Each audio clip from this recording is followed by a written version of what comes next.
Selamat datang para peserta daripada Camp Protumia tahun 2021 kali ini. Nama saya adalah Christian Sulistyo, saya adalah Ketua Panitia dari Camp Protumia kali ini. Saudara yang dikasihi oleh Tuhan, Camp Protumia kali ini adalah Camp Protumia yang unik karena diadakan di tengah-tengah situasi pandemi pada saat ini. Kita tahu bahwa dunia kita sekarang ini sedang mengalami pandemi, di mana orang-orang mengalami banyak penderitaan, ada yang mengalami kesulitan dalam hal ekonomi, kesehatan, bahkan kita mendengar ada orang-orang yang kita kasihi meninggal dunia. Saudara yang dikasihi oleh Tuhan, dalam kondisi yang seperti ini, kita menghadapi sebuah problem, yaitu problem penderitaan atau problem suffering.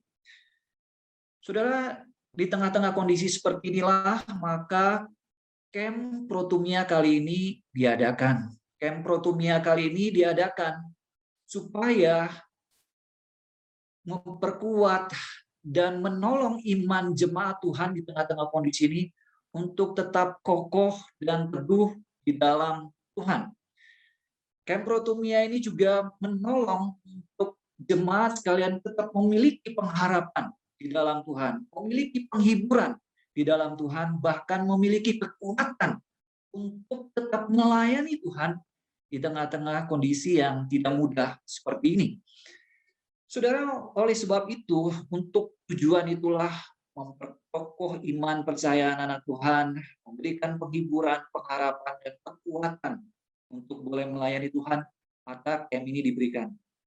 Nah, supaya camp ini dapat menghasilkan atau memberikan dampak atau hasil yang seperti itu, maka kami mengharapkan bahwa saudara-saudara sekalian, Bapak Ibu sekalian sebagai peserta daripada camp Protumia kali ini memiliki sikap juga seperti Maria, ya, Maria yang duduk di kaki Tuhan Yesus. Itu yang kami harapkan. Supaya apa? Supaya camp ini betul-betul membawa dampak, membawa perubahan, memberikan dampak di dalam kehidupan kita, bukan sebuah camp yang sekedar berlalu begitu saja. Setelah kita dengarkan dan setelah kita tahu, maka ini berlalu begitu saja. Kita tidak mau seperti itu. Kita mau bahwa camp ini menyapa dan dipakai oleh Roh Kudus Tuhan untuk menyapa kehidupan setiap kita. Oleh sebab itu, saudara sekalian, seperti Maria, oleh sebab itu kita memiliki satu sikap yang tepat di dalam camp Protumia kali ini. Nah, saudara, yang pertama oleh sebab itu kami mengharapkan sebagai panitia, kami mengharapkan bahwa Bapak Ibu, saudara-saudara sekalian, mendownload buku acara. Supaya apa? Supaya tahu susunan acaranya dan kita itu sedang berada di posisi di mana, pada kapita selekta yang apa, pada pleno yang apa, kita semua tahu dan kita tahu jadwalnya dengan baik. Dan yang berikutnya, kita juga menyisihkan waktu. 3 hari, selama 3 hari ini kita sisihkan waktu, kita berikan untuk kita mendengarkan firman Tuhan, pengajaran Alkitab yang baik, pengajaran teologi yang baik. Kita perlu mendengarkan itu. Selama ini kita mendengarkan berita tentang penderitaan, kesulitan, kematian, duka cita, dan sebagainya. Sekarang waktunya kita dengar pengajaran Alkitab, kita dengar pengajaran firman Tuhan, kita dengar pengajaran teologi yang baik, yang juga bersifat apologetis tentu saja.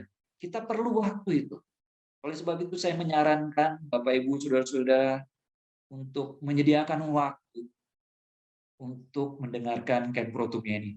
Jadi diharapkan Bapak Ibu dan Saudara bukan kemudian sambil kerja, sambil mendengar, atau sambil rekreasi, sambil mendengar, atau kemudian sambil misalnya memasak dan mendengar begitu. Diharapkan kita bisa fokus seperti Maria menyediakan waktu. Kalau kita selama ini sudah mendengar berita banyak hal, sekarang kita dengar firman Tuhan, saudara sekalian. Dan bukan hanya itu, sikap selanjutnya adalah sikap yang mau diajar, seperti Maria yang mau diajar untuk belajar daripada kebenaran firman Tuhan.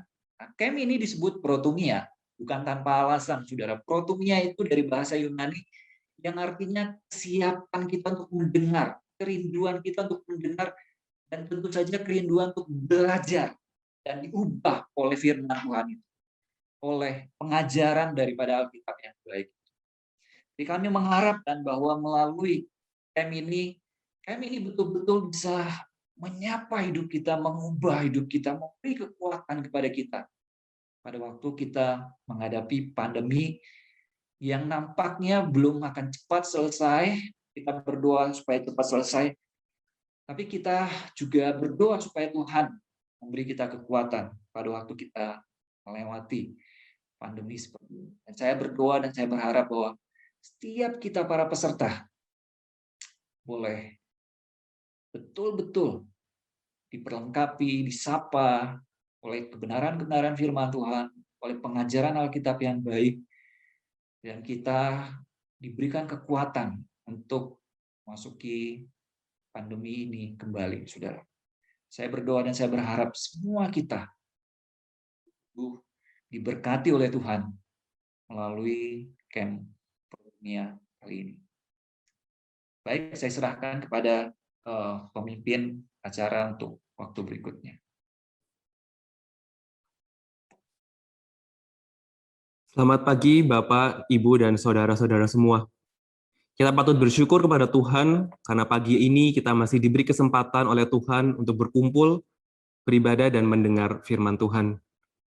Dunia yang kita tempati sekarang adalah dunia yang sudah rusak oleh kuasa dosa. Akhir-akhir ini, tidak sedikit kita mendengar atau membaca di media sosial, ada orang yang kita kenal, orang yang kita kasihi, atau bahkan mungkin keluarga kita sendiri yang meninggal karena COVID. Berita yang kita baca ini tidak jarang membuat kita semakin takut, semakin gelisah akan kondisi dunia sekarang. Mungkin tidak sedikit dari kita yang bertanya, di manakah kuasa Tuhan? Di manakah kasih Tuhan? Pagi ini saya mengajak kita semua untuk merenungkan satu hal lewat lagu yang ditulis oleh seorang pendeta dari Amerika Serikat bernama Maltby Babcock. Di waktu senggangnya, dia sering berjalan-jalan di alam di sekitar rumahnya untuk menikmati alam ciptaan Tuhan. Dia tuangkan perasaan kagumnya kepada Tuhan ke dalam banyak puisi. Salah satunya berjudul My Father's World. Lewat lagu ini, mari kita ingat bahwa Tuhanlah pencipta alam semesta ini. Sehingga kita bisa tenang dan percaya bahwa Tuhan tidak hanya memiliki, tapi juga berkuasa atas alam dan segala isinya.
Mari kita berdoa.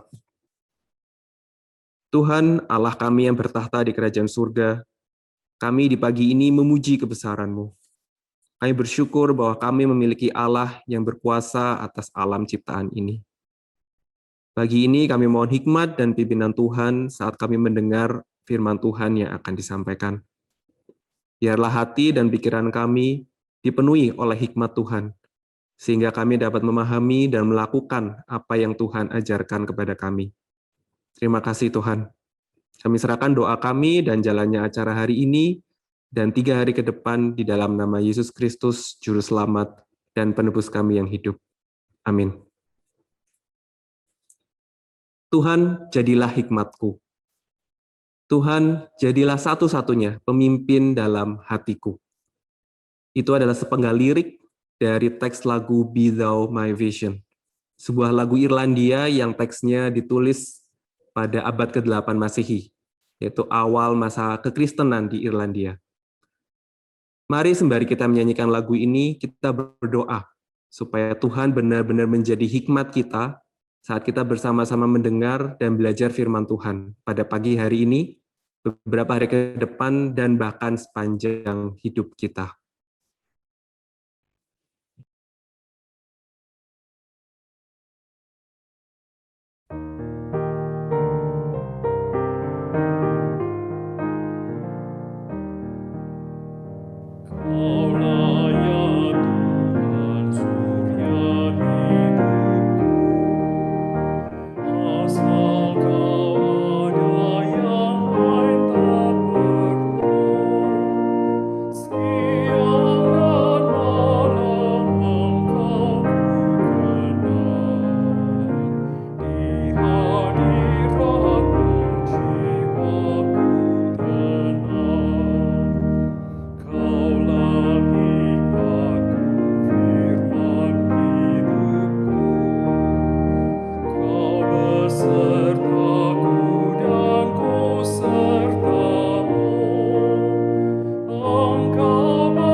Selamat datang Bapak, Ibu, Saudara-saudara yang dikasihi oleh Tuhan Yesus Kristus di Protumia Camp STDSA 2021. Tema kita pada pagi hari ini yaitu berapa lama lagi Tuhan? Problem kejahatan di dalam dunia, pilih Allah yang baik. Dan tema kita akan dibawakan oleh Pendeta Calvin Budiman PhD. Beliau saat ini melayani sebagai pendeta di San Diego dan sebagai International Representative Turning Point Ministry. Beliau menekuni bidang teologi sistematika, etika, dan apologetika. Beliau menyelesaikan S1-nya di STT Reform Injili, kemudian beliau melanjutkan S2-nya di Calvin Theological Seminary. Dan terakhir, beliau menyelesaikan studi S3-nya di Baylor University. Baik Bapak Ibu Saudara-saudari yang dikasihi Tuhan, sebelum kita akan masuk di pleno yang pertama, saya akan jelaskan susunan acara kita sebagai berikut. Sesi pembicara yang akan dibawa Pendeta Calvin Budiman itu durasinya kurang lebih 45 menit dari pukul 9.55 sampai dengan pukul 10.40. Kemudian akan dilanjutkan dengan sesi Q&A. Nah, untuk sesi Q&A ini saya akan jelaskan mekanisme Q&A yang akan Bapak Ibu gunakan nanti. Yang pertama adalah Bapak Ibu, kami akan berikan link yang ada tertera di Zoom chatting Bapak Ibu Saudara. Dan silakan Bapak Ibu klik link tersebut atau copy dan paste di device Bapak Ibu Saudara. Nah, ketika Bapak Ibu Saudara sudah masuk, di sana akan diberikan ruang kepada Bapak Ibu semua untuk menuliskan pertanyaan yang akan ditujukan kepada Pendeta Calvin. Nah, Bapak Ibu tidak perlu menunggu Pendeta Calvin selesai menyelesaikan presentasinya. Apabila di sela-sela presentasi dari Pendeta Calvin, Bapak Ibu sudah punya pertanyaan, silakan dituliskan. Nah, ini yang penting Bapak Ibu. Apabila pertanyaan Bapak Ibu sudah ada peserta lain yang menuliskannya, Bapak Ibu tidak perlu lagi menuliskannya. Cukup memberikan jempolnya atau like kepada pertanyaan tersebut. Sekali lagi saya ulangi, apabila pertanyaan yang ingin Bapak Ibu ajukan sudah ada peserta lain yang menuliskannya, Bapak Ibu tidak perlu menuliskannya kembali, cukup memberikan jempolnya atau like-nya kepada pertanyaan tersebut. Dan pertanyaan-pertanyaan dari Bapak Ibu semua akan difilter oleh co-host. Tentu saja pertanyaan yang relevan yang akan kami bacakan di akhir sesi dari Pendeta Calvin Budiman. Nah, sesi Q&A nanti kurang lebih durasinya 20 menit. Nanti Bapak Ibu diberi kesempatan untuk berinteraksi dengan pembicara lewat link yang sudah kami bagikan. Setelah itu, setelah selesai sesi Q&A, diharapkan Bapak Ibu tidak keluar karena ada pengumuman dari co-host, dan juga Bapak Ibu boleh bertegur sapa dengan saudara-saudari Bapak Ibu yang mungkin baru berjumpa kembali di saat bertemu Camp 2021. Baik, itu informasi mekanisme dari sesi Q&A nanti. Apabila ada yang kendala dari Bapak Ibu menemukan kendala, silakan private chat kepada co-host, yaitu saya dari Paul Chandra di Zoom chatting Bapak Ibu Saudara. Baik, tanpa berpanjang lebar, saya langsung menyerahkan pleno kita yang pertama kepada Pendeta Calvin Budiman, PhD. Waktu dan kesempatan saya persilakan kepada Pendeta Calvin Budiman. Terima kasih, Saudara Lefrandri. Selamat pagi, saudara-saudara yang kasih dalam Tuhan. Shalom. Saya akan mengawali presentasi saya pada pagi hari ini dengan share screen.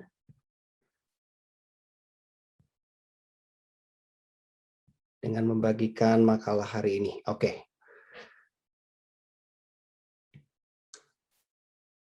Ya, saudara yang kasih dalam Tuhan, sebelum saya memulai sesi saya ini, bagaimana kalau kita berdoa sekali lagi ya? Mari bersama-sama kita menenangkan diri, kita menundukkan kepala, dan kita berdoa sekali lagi ya. Mari kita berdoa.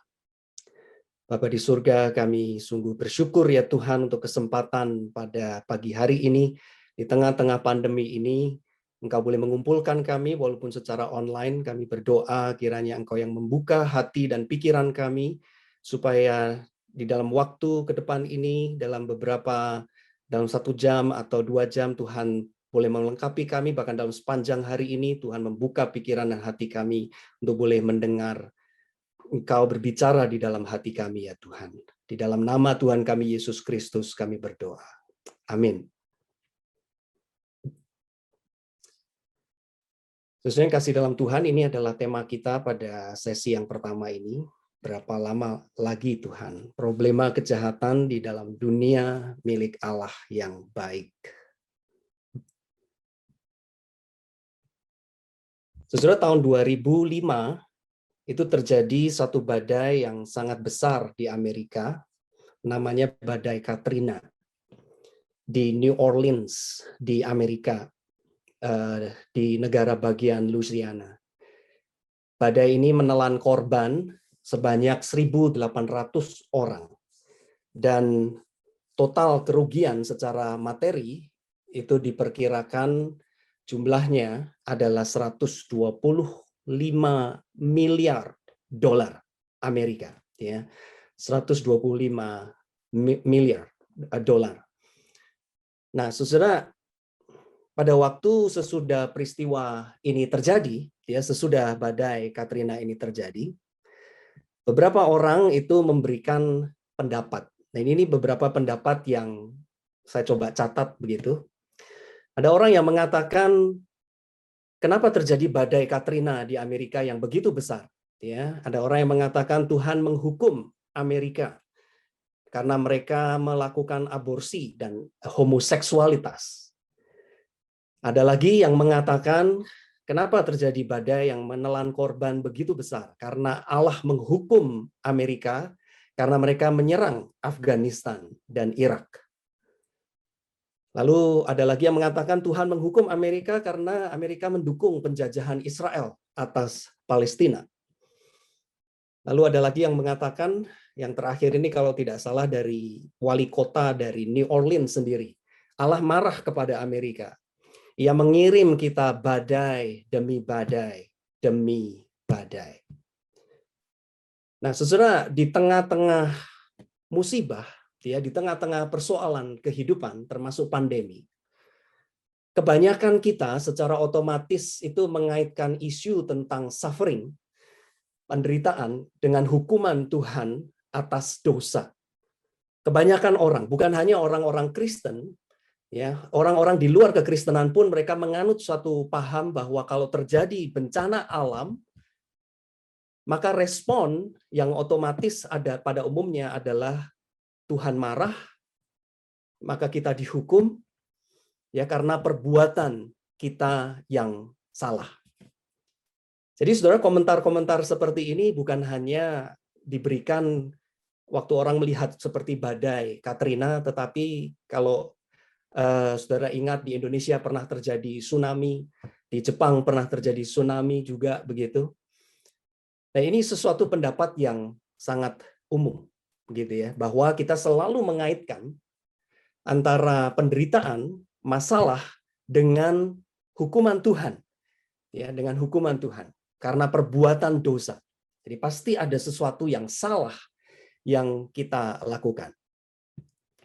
Nah, saudara, pertanyaannya bagi kita adalah apakah semua penderitaan cukup dimengerti dari sudut pandang hukuman Tuhan saja? Nah, saudara, pendapat tentang penderitaan sebagai hukuman Tuhan tentunya tidak salah memang. Karena Alkitab memang dengan jelas sering mengaitkan penderitaan dengan hukuman Tuhan.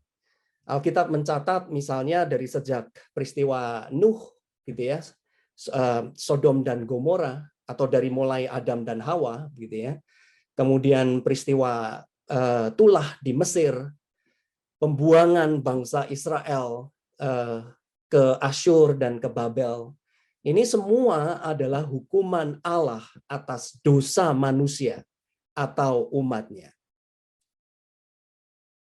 Tapi saudara, kalau kita meneliti Alkitab, penderitaan sebagai hukuman Allah atas dosa manusia sebenarnya bukan satu-satunya sudut pandang yang kita bisa temukan di dalam Alkitab. Kita belum melihat kaitan antara Allah dengan penderitaan secara menyeluruh, komprehensif, kalau kita hanya membatasi sudut pandang kita pada waktu kita melihat penderitaan, termasuk pandemi yang saat ini terjadi, itu hanya dari sudut pandang Allah, hukuman Allah atas dosa, ya, hanya dari sudut pandang hukuman Allah atas dosa. Itu hanya salah satu sudut pandang yang Alkitab memang tawarkan begitu. Tetapi saudara, penderitaan di dalam Alkitab kalau kita memperhatikan sebenarnya memiliki berbagai macam sudut yang kita bisa lihat, ya. Yang pertama adalah yang namanya natural suffering. Khususnya kalau suffering di sini itu kita mengerti di dalam pengertian menanggung beban. Ya. Alkitab itu mengajarkan alasan-alasan lain mengapa terjadi penderitaan. Jadi sekali lagi memang betul bahwa dosa adalah alasan utama penderitaan. Tetapi sebelum manusia jatuh dalam dosa pun, ada bentuk-bentuk penderitaan yang kita bisa kategorikan ke dalam yang namanya natural suffering, penderitaan alamiah, atau ada juga buku yang menyebutnya dengan istilah innocent suffering, yaitu penderitaan yang tidak berkaitan dengan dosa, tetapi lebih berkaitan dengan keberadaan manusia sebagai makhluk ciptaan Tuhan. Ya, sebagai makhluk ciptaan Tuhan. Khususnya kalau kita mengerti penderitaan, suffering di sini, di dalam pengertian beban yang manusia harus pikul. Dosa itu memperburuk natural suffering menjadi unnatural suffering. Begitu ya, menjadi suatu penderitaan yang tidak alamiah lagi. Dosa membuat sesuatu yang normal itu menjadi abnormal, begitu ya, menjadi abnormal. Sesuatu penderitaan yang natural karena kondisi kita sebagai ciptaan, ya, kondisi kita sebagai ciptaan. Dosa itu memperburuk hal tersebut. Saya akan jelaskan, saudara, ya, maksudnya apa. Tapi sebelum saya jelaskan itu, mungkin kita perlu tahu lebih dulu kenapa ini penting. Ya, mengapa memahami natural suffering itu sesuatu yang penting. Mengapa pemahaman tentang innocent suffering atau natural suffering itu penting? Untuk kita itu mungkin memahami dua hal paling tidak, ya, dua hal.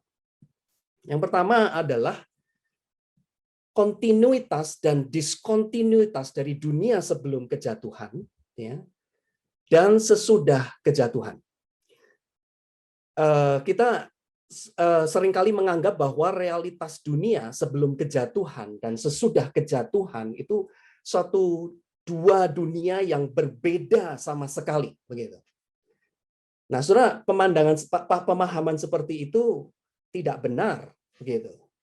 Karena sebelum dunia jatuh di dalam dosa pun sebenarnya manusia mengalami yang namanya suffering, ya, yang mengalami namanya suffering sebelum jatuh di dalam dosa.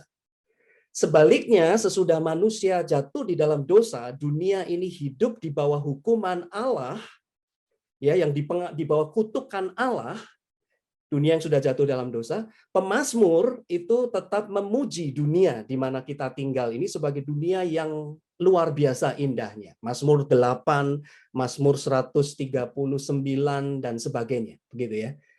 Jadi saudara, kita seringkali mungkin punya asumsi bahwa dunia sebelum jatuh di dalam dosa dengan dunia sesudah jatuh dalam dosa itu ada satu gap yang begitu besar sehingga kita itu menganggap bahwa kehidupan Adam dan Hawa dengan kita itu sebagai dua dunia yang tidak berkaitan, begitu. Terlepas, terpisah sama sekali. Satu pergumulan yang berbeda sama sekali. Padahal sebenarnya masih ada kontinuitas. Ya, kontinuitas. Memang ada hal-hal yang tidak berkesambungan, berkesinambungan lagi sesudah kejatuhan. Tetapi masih tetap ada kesinambungan. Yang kedua, kenapa penting, saudara? Kenapa penting untuk membedakan penderitaan alamiah, natural suffering, sebagai bagian dari ekosistem, ya, di dalam dunia ciptaan Tuhan, dan penderitaan sebagai hukuman Allah atas dosa.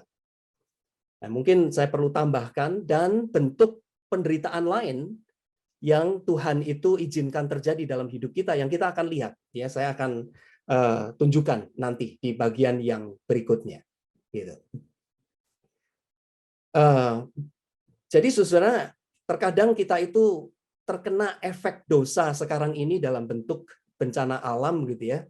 Tapi mungkin tidak selalu merupakan hukuman Tuhan secara spesifik terhadap dosa, tetapi lebih merupakan satu kondisi ciptaan yang Tuhan sudah tetapkan dari sejak awal pada waktu Tuhan itu menciptakan dunia, dia menciptakan alam semesta ini. Nah, saudara, jadi kalau begitu apa saja, saudara, ya, macam-macam bentuk natural suffering yang kita bisa lihat di dalam Kejadian 1 dan 2, ya. sekali lagi saudara, suffering di sini di dalam pengertian bahwa manusia itu menanggung beban, ya, menanggung beban. Kata suffer, to suffer itu sendiri artinya menanggung beban karena kondisi manusia sebagai ciptaan Tuhan. Ya, kondisi manusia sebagai ciptaan Tuhan. Apa maksudnya, saudara ya? Apa maksudnya? Ada macam-macam bentuk, saudara. Yang pertama, saudara, yang pertama, natural suffering itu terjadi karena keterbatasan manusia sebagai makhluk ciptaan. Manusia itu terbatas secara waktu, terbatas secara tenaga, terbatas secara pengetahuan. Kalau saudara membaca Kejadian pasal 1, Alkitab itu mencatat penciptaan membedakan antara terang dan gelap, antara siang dan malam. Jadilah petang, jadilah pagi, itulah hari pertama, itulah hari kedua, dan seterusnya. Begitu ya. Siang dan malam, terang dan gelap, petang dan pagi. Saudara, ritme tersebut, ritme siang dan malam, sudah ada dari sejak dunia sebelum jatuh di dalam dosa, saudara. Artinya apa, saudara? Artinya manusia, kalau mereka merasa lelah, kita butuh istirahat, ya. Itu bukan karena efek dosa, saudara, tetapi karena kondisi keterbatasan kita sebagai makhluk ciptaan Tuhan. Karena kalau kita sebagai manusia tidak tahu akan hari esok, gitu ya, sehingga kita kadang-kadang gelisah tentang hari esok, apa yang akan terjadi. Tidak taunya itu adalah sudah dari sejak Adam dan Hawa diciptakan pun mereka juga tidak tahu hari esok. Kita hidup satu hari demi satu hari. Jadi saudara, manusia memang dari awal memiliki kelemahan di dalam arti karena manusia terbatas sebagai makhluk ciptaan Tuhan. Nah, dosa sekali lagi saudara, dosa membuat natural suffering ini, penderitaan natural ini menjadi unnatural. Sehingga di dalam kelemahan kita itu kita bisa sakit, begitu ya, bahkan kita bisa mati. Tetapi saudara, sejak manusia dari awal diciptakan pun memang manusia adalah makhluk yang terbatas, saudara. Kita ini terbatas oleh waktu, terbatas tenaga, terbatas ruang, begitu ya, terbatas pengetahuan. Kita memiliki banyak sekali keterbatasan. Natural suffering yang kedua, saudara, adalah natural suffering dalam bentuk kebutuhan manusia bagi adanya penolong, companionship, friendship, ya, partnership. Saudara, kalau saudara ingat, saudara membaca di dalam Kejadian pasal 2 ayat 18, Kejadian 2 ayat 18. Ayat itu mengatakan apa, saudara? Ayat itu mengatakan tidak baik manusia seorang diri saja. Saudara, semua penciptaan Kejadian 1 Tuhan mengatakan semuanya baik, gitu ya, sungguh amat baik. Tapi pada waktu Tuhan melihat manusia seorang diri, Tuhan mengatakan tidak baik. Sebelum manusia jatuh dalam dosa, saudara ya, sebelum mereka melanggar hukum Tuhan dan sebelum Tuhan menghukum mereka, ada satu kondisi yang tidak baik. Kenapa, saudara? Artinya adalah sebelum jatuh dalam dosa pun Adam dia memiliki satu longingness, dia memiliki satu kebutuhan bagi seorang penolong, seorang companionship, seorang yang bisa menjadi sahabat dia. Itu sebabnya saudara tidak heran pada waktu Adam itu melihat Hawa, Adam itu begitu sukacita luar biasa. Dia berpuisi, begitu ya. Ini adalah tulang dari tulangku, daging dari dagingku. Menunjukkan apa, saudara? Satu longingness yang terpenuhi, yang dipuaskan oleh Tuhan. Ya. Jadi saudara, kalau kita sekarang ini merasakan akan kebutuhan bagi adanya teman, sahabat, itu natural suffering, saudara. Saudara merasa lonely, itu natural suffering. Yang unnatural adalah kalau saudara justru merasa saudara tidak membutuhkan orang lain. Saudara tidak membutuhkan sahabat. Itu akibat dosa, saudara. Dosa memperburuk longingness tersebut. Tetapi saudara, manusia dari sejak awal diciptakan oleh Tuhan itu memiliki satu longingness, satu kebutuhan, ya, satu kerinduan bagi adanya penolong, bagi adanya companionship. Tapi sekali lagi saudara, di dalam hal ini pun dunia sudah jatuh di dalam dosa. Yang kita lihat adalah kerusakan, permusuhan, ya, perceraian, pertengkaran. Kalau saya mau berikan contoh, sangat banyak, saudara, ya, sangat banyak, rasisme dan sebagainya, begitu. Itu kita hidup di dalam dunia yang sudah jatuh dalam dosa. Tetapi basic need kita sendiri bagi adanya orang lain, sesama, gitu ya, sahabat yang dekat dengan kita, itu adalah bagian dari ciptaan, saudara. Itu adalah kondisi kita sebagai manusia. Yang ketiga, saudara, natural suffering di sini adalah karena kondisi dunia alam ciptaan yang harus ditaklukkan dan dikuasai. Kalau saudara membaca di dalam Kejadian pasal 1 ayat 28, Tuhan itu memberikan mandat kepada manusia, gitu ya, kepada manusia untuk menguasai, untuk menaklukkan dan menguasai alam ciptaannya Tuhan. Itu artinya apa, saudara? Artinya apa? Artinya, saudara, kita semua percaya bahwa dunia yang diciptakan oleh Tuhan ini, alam semesta yang diciptakan oleh Tuhan ini, indah luar biasa, sungguh amat baik. Itu kata-kata Tuhan sendiri di dalam Kejadian pasal yang pertama, sungguh amat luar biasa. Tetapi saudara, ciptaan Tuhan yang indah itu juga sesuatu yang berbahaya dan liar, yang harus ditaklukkan, yang harus dikuasai.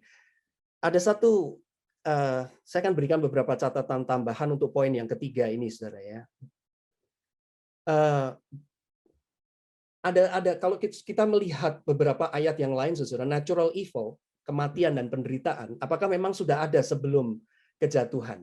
Ada beberapa indikasi, saudara, beberapa indikasi. Khususnya kematian di sini dalam arti kematian yang dialami oleh ciptaan yang lain, begitu ya, ciptaan yang lain, binatang, hewan. Jadi pada waktu Tuhan itu mengatakan kepada Adam dan Hawa, kalau kamu makan buah itu kamu akan mati, mereka tahu karena mungkin mereka sudah pernah menyaksikan dan mereka tahu tanaman yang mati, binatang yang mati, gitu ya. Tapi itu sekaligus menunjukkan satu indikasi bahwa dunia yang diciptakan oleh Tuhan itu memang dunia yang indah, tetapi sekaligus dangerous, berbahaya dan liar, gitu. Nah, saudara, kalau saudara membaca Kejadian pasal 1 ayat 28, kata menaklukkan di situ, ya, kata menaklukkan, subdue, kata menaklukkan itu adalah satu istilah militer, saudara, ya. Saudara, istilah militer itu dipakai misalnya kalau saudara membaca di dalam Yosua pasal yang ke-17, Yosua pasal yang ke-18. Jadi itu seperti menaklukkan sebuah kerajaan, musuh di dalam peperangan. Nah, ini artinya apa, saudara? Ini adalah sebuah indikasi bahwa dunia ciptaan Tuhan itu memang indah, sekali lagi. Tetapi tidak mudah, begitu ya, tidak mudah. Dangerous, berbahaya, penuh tantangan kalau tidak dikelola dengan baik. Jika tidak dikelola dengan baik. Dan itu Tuhan sudah menunjukkan dari sejak sebelum manusia jatuh di dalam dosa. Sekali lagi, dosa memperburuk situasi ini. Sesuatu yang natural, bagian natural di dalam ekosistem menjadi berubah. Karena Tuhan juga mengutuk, begitu ya, dunia yang jatuh di dalam dosa ini. Tapi saudara, ini adalah satu indikasi bahwa sebelum kejatuhan dalam dosa pun, dunia kita ini bukan dunia yang ramah, yang friendly. Indah, ya betul, indah. Baik, yes, baik. Tetapi apakah friendly, bersahabat, ramah? Tidak sepertinya, gitu ya. Karena Tuhan mengatakan taklukkan, subdue it, ya, subdue it. Indikasi yang lain, saudara, kalau saudara membaca di dalam Kejadian pasal yang pertama ayat yang ke-25, saudara, ya, Kejadian pasal yang pertama ayat 25, dikatakan apa, saudara? Allah menjadikan segala jenis binatang liar dan segala jenis ternak dan segala jenis binatang melata di muka bumi. Allah melihat bahwa semuanya itu baik. Apa yang dikatakan baik oleh Tuhan, saudara? Termasuk binatang liar, saudara. Wild animal. Ada Alkitab yang menerjemahkan itu predatory animal. Binatang-binatang pemangsa. Ya. Dan segala jenis ternak.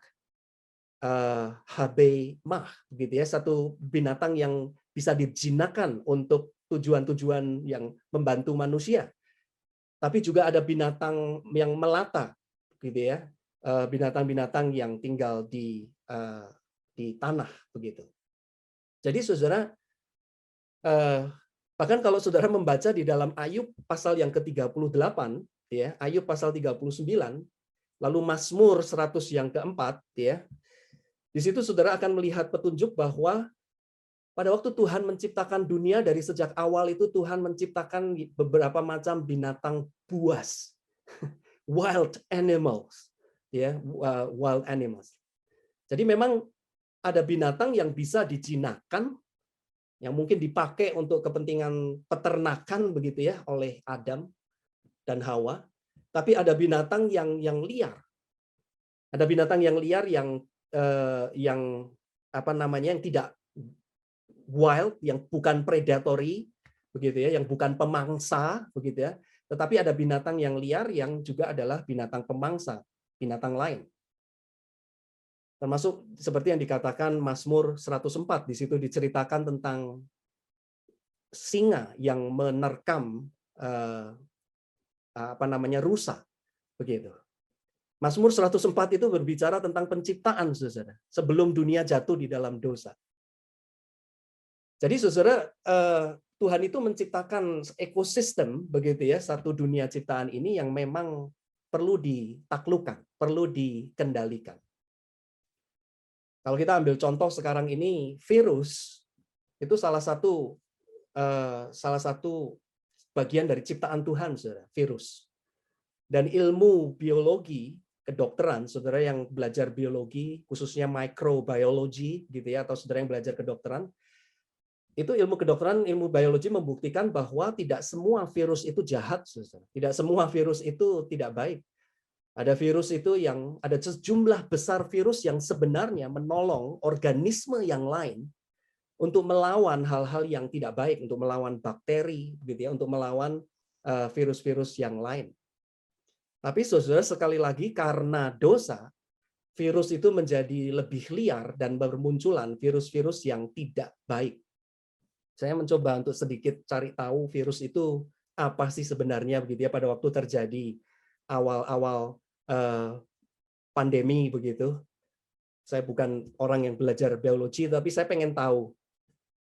Saya cukup kagum dengan ciptaan Tuhan yang satu ini, saudara, bahwa virus itu bukan binatang, bukan tumbuhan, tapi suatu organisme yang untuk dia bisa hidup, dia membutuhkan organisme yang lain. Jadi dia selalu hidupnya itu menempel pada sesuatu yang lain, butuh tempat tinggal. Butuh tempat tinggal. Pada waktu dia tinggal di satu tempat itu, virus itu dia bisa menolong hostnya, begitu ya. Hostnya itu bisa ditolong oleh karena kehadiran virus itu. Tetapi kalau virus itu tidak sesuai dengan hostnya, virus itu dia bisa mengubah susunan sel dari hostnya untuk menyesuaikan dengan susunan selnya dia. Nah, itu yang terjadi dengan COVID ini, saudara ya. COVID ini. Itu virus yang tidak sesuai dengan kondisi tubuh kita, yang mengubah sel di dalam tubuh kita itu menjadi rusak dan menyerang tubuh kita sendiri. Saudara, itu ciptaan Tuhan dari sejak awal sifatnya sangat dangerous, saudara. Ya, itu sebabnya Tuhan mengatakan subdue it, taklukkan, kuasai, begitu, taklukkan, kuasai. Situasi yang sama, saudara, juga berlaku untuk semua aspek di dalam alam ciptaan Tuhan yang lain. Bukan hanya binatang, begitu ya, atau bukan hanya makhluk seperti virus, saudara ya, tetapi kalau kita mikir misalnya gravitasi, saudara, gravitasi itu apakah tidak ada sebelum manusia jatuh dalam dosa atau sudah ada, saudara? Saya percaya yang namanya gravitasi, daya tarik bumi itu sudah ada dari sejak manusia sebelum jatuh di dalam dosa. Gravitasi itu hal yang sangat luar biasa, saudara, ciptaan Tuhan yang mengagumkan. Tetapi dangerous, tetapi berbahaya, saudara. Berbahaya kalau tidak diperhatikan dengan baik. Ya. Jadi saudara, intinya adalah sesudah kejatuhan manusia di dalam dosa itu, ciptaan alam semesta ini menjadi tidak lebih menjadi tidak friendly, menjadi lebih tidak baik, ya, menjadi lebih liar, begitu. Satu petunjuk lagi, saudara, ya, satu indikasi lagi kalau saudara membaca di dalam Kejadian pasal yang ketiga ayat yang ke-22. Ini adalah tentang pohon kehidupan, ya. Ada dua macam pohon di dalam Taman Eden yang Tuhan itu jaga, pohon pengetahuan yang baik dan jahat dan pohon kehidupan. Dan saudara, kalau kita bisa melihat, kalau kita lihat, saudara, pohon kehidupan ini sepertinya hanya diberikan kepada manusia, bukan diberikan kepada hewan. Sehingga ada kemungkinan bahwa memang sudah ada kematian dalam arti kematian yang dialami oleh tumbuhan dan binatang sebagai bagian dari ekosistem dari sejak awal. Ya, ekosistem dari sejak awal. Bagaimana dengan kematian manusia, saudara? Ada 3 tafsiran, saudara, ya, 3 tafsiran tentang pohon kehidupan ini. Yaitu bahwa manusia itu pada awalnya memang dari awal diciptakan secara natural, alamiah. Kita itu mortal, kita itu memang bisa mati. Tetapi kita berpotensi untuk memiliki hidup yang kekal. Kalau manusia tidak jatuh di dalam dosa, pohon kehidupan itu akan diberikan kepada manusia. Itu tafsiran yang pertama. Itu seperti yang tertulis di dalam Wahyu pasal 22 itu, ya, bahwa di dalam langit dan bumi yang baru itu akan ada pohon kehidupan. Tapi ada penafsir lain yang mengatakan dengan diberikan pohon kehidupan itu tidak menunjukkan bahwa manusia itu mortal, tetapi manusia dari sejak awal memang secara physically immortal, ya. Physically itu immortal, tidak dapat mati karena ada pohon kehidupan tersebut. Jadi mereka itu menurut penafsir ini setiap kali makan dari buah dari pohon tersebut. Sehingga pada waktu manusia jatuh dalam dosa, salah satu hukumannya adalah mereka tidak boleh lagi kembali ke pohon kehidupan tersebut, karena mereka seperti misalnya salah seorang teolog namanya Bonhoeffer, dia mengatakan kalau manusia diizinkan kembali ke pohon kehidupan sesudah jatuh di dalam dosa, manusia mungkin bisa tetap hidup selama-lamanya, tetapi hidup tanpa Tuhan, hidup di dalam dosa. Itu sebabnya Tuhan itu menjaga pohon tersebut. Tapi tafsiran yang ketiga, kita ini secara fisik dari sejak penciptaan, kita itu immortal, tidak dapat mati, dan janji kehidupan kekal yang diberikan melalui pohon kehidupan itu menunjukkan satu kondisi yang lebih tinggi, higher state, begitu, ya. Satu immortalitas, satu kekekalan yang sifatnya itu lebih tinggi. Jadi kita itu tadinya diciptakan dari kondisi kita itu dapat tidak berdosa, begitu, ya. Kita itu menjadi, kalau kita itu taat pada Tuhan melalui pohon kehidupan tersebut, kita menjadi tidak dapat berdosa. Poin saya, saudara, poinnya adalah melalui ini saya menunjukkan bahwa manusia itu mengerti suffering, mengerti penderitaan sebelum manusia jatuh di dalam dosa. Ya, mereka mengalami bahkan di dalam batas-batas tertentu. Dan itu tetap menjadi pengalamannya kita. Sampai saat ini, sebagai manusia, kita itu mengalami yang namanya natural suffering.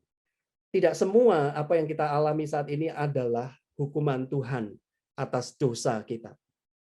Sekali lagi, saudara, saya percaya bahwa banyak suffering karena dosa. Tetapi ada hal-hal yang penderitaan yang merupakan bagian dari ciptaan Tuhan di dalam dunia ini. Jadi, saudara, kalau kita kembali ke poin kita yang utama, apa saja macam-macam bentuk natural suffering? Saya sebutkan 3 tadi, ada satu lagi, yang keempat, saudara, yaitu natural suffering dari suara hati nurani kita sendiri. Dari suara hati nurani kita. Jadi saudara, apakah hati nurani kita itu hati nurani kita ya yang menyurahkan yang benar dan yang salah?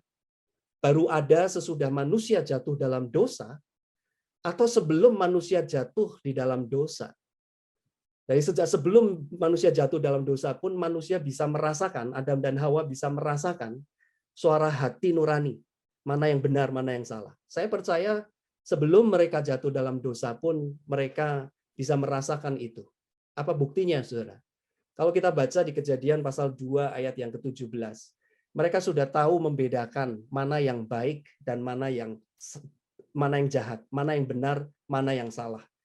Bagaimana caranya? Melalui petunjuk dari Tuhan. Tuhan menempatkan pohon pengetahuan tentang yang baik dan yang jahat. Bahkan kalau saudara membaca Kejadian pasal 3, pada waktu iblis menggoda Hawa, apa yang menjadi pergumulan Hawa, saudara sebenarnya? Pergumulan Hawa bergumul untuk tahu mana yang benar, mana yang salah. Apa itu, saudara? Hati nurani. Itu hati nurani. Jadi saudara, suara hati nurani yang seringkali menuduh, itu adalah bagian dari keberadaan kita sebagai manusia, sebagai makhluk yang diciptakan oleh Tuhan, sebagai makhluk yang bermoral. Jadi saudara, intinya adalah suffering, ada suffering atau beban yang sifatnya itu natural, normal. Tetapi diperburuk, dibuat menjadi unnatural, ya, dibuat menjadi abnormal karena hukuman Allah atas dosa. Nah, saudara, itu adalah hal yang pertama, gitu ya, macam suffering yang kita bisa lihat ada dialami oleh manusia sejak manusia belum jatuh di dalam dosa dan tetap menjadi bagian dari natural suffering di dalam kehidupan kita. Nah, saudara, tetapi memang pada waktu manusia jatuh di dalam dosa, Tuhan itu menambahkan suffering, gitu ya. Macam-macam suffering yang sifatnya unnatural, tidak alamiah, tidak normal. Maksudnya tidak alamiah di sini itu adalah bukan bagian awal dari ciptaannya Tuhan, dari kondisi dunia yang Tuhan ciptakan, tetapi sesuatu yang Tuhan tambahkan. Ya, sesuatu yang Tuhan tambahkan. Di dalam Kejadian pasal 3 ayat 16 sampai 19 ada macam-macam yang Tuhan itu tambahkan di situ. Firman-Nya kepada perempuan itu ya dikatakan susah payah, ya, kesakitan, birahi, nafsu, seks. Seks itu sendiri adalah suatu pemberian yang baik, tetapi menjadi liar karena manusia jatuh di dalam dosa. Tanah yang terkutuk. Ciptaan Tuhan sendiri, tanah ini sendiri sudah merupakan sesuatu yang perlu ditaklukkan, tapi ditambah lagi dengan kutukan dari Tuhan. Tuhan itu menambahkan sesuatu yang membebani, memberatkan kehidupan manusia. Mereka itu kemudian dikatakan kesusahan, begitu ya, bersusah payah dengan berpeluh, berjerih lelah, yang kadang-kadang antara tenaga yang kita keluarkan dengan hasil yang kita dapat itu tidak sejalan, begitu. Lalu yang terakhir dikatakan kematian, kembali kepada tanah, kematian. Ya, jadi kesusahan, kesakitan, nafsu, begitu ya, kutuk terhadap ciptaan ini, susah payah, begitu ya. Kemudian kematian itu semua adalah apa yang Allah tambahkan, hal-hal yang sebagai hukuman ke dalam dunia ini. Nah, saudara, kita tahu itu semua. Kita tahu itu semua. Kita mengalami itu semua. Tapi yang saya ingin ajak saudara di bagian yang berikutnya ini, yang saya ingin ajak saudara-saudara, Bapak Ibu semua renungkan adalah kalau kita membaca semua hukuman Tuhan ini dan kita membaca bagian ayat-ayat firman Tuhan yang lain yang menarik, saudara, yang menarik sebenarnya. Yang saya ingin saudara itu ajak adalah bahwa suffering, penderitaan sebagai akibat hukuman Tuhan atas dosa pun, kalau kita pelajari lebih dekat, sebenarnya tetap mengandung kebaikan Tuhan. Jadi saudara, ini poin yang sedikit kebalikan dari poin sebelumnya, saudara ya. Di dalam ciptaan Tuhan yang baik, ada mengandung suffering, Tetapi saudara, kalau saudara perhatikan di dalam hukuman Tuhan yang Tuhan berikan kepada manusia yang berdosa, ada mengandung kebaikan Tuhan. Artinya saudara, artinya apa saudara? Artinya adalah yang namanya hukuman Tuhan itu, yang namanya evil, namanya suffering, unnatural suffering, itu tidak pernah merupakan pure evil. Tidak pernah merupakan pure evil yang Tuhan berikan, begitu ya, yang Tuhan tambahkan. Tetapi sebenarnya merupakan satu beban yang Tuhan tambahkan untuk membawa kita kembali kepada Tuhan. Maksudnya apa, saudara? Maksudnya apa? Saya jelaskan, saudara ya. Nah, tapi sebelumnya saya mau menunjukkan ayat ini lebih dulu, saudara. Ini hanya 2 ayat saja. Sebenarnya ayatnya banyak, saudara, tapi saya rasa saya tunjukkan 2 ini saja. Di dalam bahasa Indonesia itu Ratapan 3 ayat 22 diterjemahkan, tak berkesudahan kasih setia Tuhan, tak habis-habisnya rahmatnya. Tapi sebenarnya kalau kita membaca di dalam terjemahan yang lebih tepat begitu ya, di dalam bahasa Inggris pun itu sebenarnya lebih tepat terjemahannya. Itu bisa diterjemahkan melalui kemurahan Tuhan kita tidak dibinasakan. Karena belas kasihannya tidak berkesudahan. Lalu Mazmur 103 misalnya, Tuhan adalah penyayang dan pengasih, panjang sabar. Artinya apa, saudara? Artinya adalah, kalaupun kita itu saat ini mengalami penderitaan suffering sebagai hukuman Allah atas dosa, ya, entahkah itu dosa kita sendiri atau dosa orang lain, dan sekarang ini kita itu hidup di bawah hukuman Allah, di dalam hukuman Tuhan itu tetap mengandung kebaikan, tetap mengandung satu kebaikan, satu berkat yang terselubung. Kalau saya boleh memakai istilahnya penulis novel anak-anak namanya J.R.R. Tolkien, ya, dia mengatakan, what punishments of God are not gifts. Hukuman Allah yang mana yang bukan merupakan anugerah. Jadi pada waktu kita memikirkan tentang suffering, saudara, di dalam punishment-nya Tuhan, di dalam hukumannya Tuhan itu tetap sebenarnya ada gift, ada satu pemberian Tuhan yang mau membawa kita itu sebenarnya kembali kepada Tuhan. Jadi saudara, kalau misalnya kita itu kembali kepada tiga saja, saudara ya, dari hukuman dosa yang Tuhan berikan kepada manusia. Ya, kalau kita bahas semuanya terlalu panjang. Tapi kalau kita ambil 3 saja dari yang dikatakan di dalam Kejadian 3 ayat 16 sampai 17. Di situ dikatakan apa, saudara? Kesakitan, gitu ya, kesusahan dan kematian. Ini tetap merupakan satu pemberian yang baik, saudara, dari Tuhan. Maksudnya apa, saudara? Maksudnya begini, saudara. Saudara mungkin pernah membaca buku ini, gitu ya, buku ini. Kesakitan, saudara, itu salah satu akibat dosa, hukuman Tuhan atas dosa. Tapi kalau saudara pernah membaca buku yang ditulis oleh Paul Brand, gitu ya, dan buku yang ditulis oleh Philip Yancey, Paul Brand itu menulis buku The Gift of Pain, ya. Itu di situ dia menunjukkan satu hal apa, saudara, bahwa pain, kesakitan itu sesuatu yang horrible, begitu ya, sesuatu yang horrible. Tetapi juga sebenarnya satu gift. Nah, dia menceritakan satu contoh, begitu ya, satu contoh tentang seorang anak yang mungkin saudara pernah baca kisah ini ya. Seorang anak yang pada waktu dia belum genap umurnya 2 tahun itu dia membuat coretan-coretan gambar di atas kain begitu berwarna merah. Mamahnya, ibunya itu pikir anak itu sedang membuat awan berwarna merah begitu. Tapi pada waktu dia dekatin, dia kaget ternyata anak itu menggambar dengan darahnya sendiri, darah yang keluar dari tangannya gitu.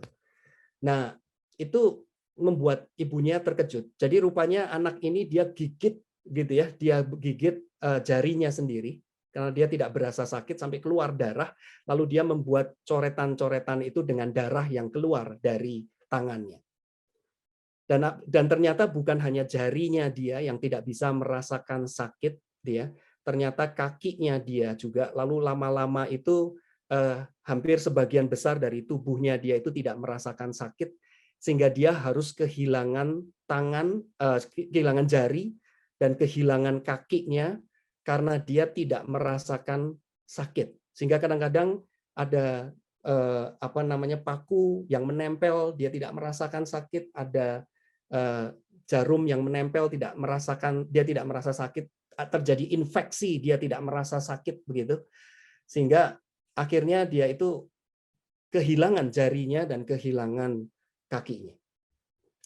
Nah, saudara, yang menarik bagi saya, saudara, adalah bukan menarik dalam arti ini sesuatu yang indah, saudara, tetapi sesuatu yang menyedihkan. Ibunya itu di dalam yang cerita yang Paul Brand berikan itu, dia mengatakan doa dari ibunya adalah supaya anak ini bisa merasakan kesakitan. Bisa merasakan kesakitan. Saudara, buku Paul Brand ini saya baca sudah cukup lama, saudara, ya. Tapi itu buku menyadarkan kalau kita tidak diberi rasa sakit oleh Tuhan, pada waktu sakit perut misalnya, begitu ya, kita akan makan apa saja, saudara, tanpa kita tahu sebenarnya makanan itu baik untuk kita atau tidak, saudara. Tapi ternyata rasa sakit pun adalah satu berkat terselubung dari Tuhan, saudara. Orang yang sakit leprosi, kusta, begitu ya, sakit kusta, kehilangan jari, kehilangan bagian mukanya. Kenapa, saudara? Karena tidak merasakan sakit. Ini bisa menjadi satu analogi yang baik untuk kehidupan rohani kita juga. Kalau kita tidak pernah merasakan sakit, saudara, ya, tidak pernah dibuat gelisah di dalam hati kita, itu kita tidak tahu bahwa Tuhan sedang mengingatkan kita, memanggil kita untuk kembali. Lalu di dalam buku itu juga diceritakan tentang seorang pemain bola basket yang bernama Bob Gross. Ya, Bob Gross itu seorang pemain bola basket yang hebat di Amerika tahun 70-an, tahun 1970-an. Yang satu kali dia itu bermain basket begitu, tapi kakinya sakit. Dia tidak bisa bermain.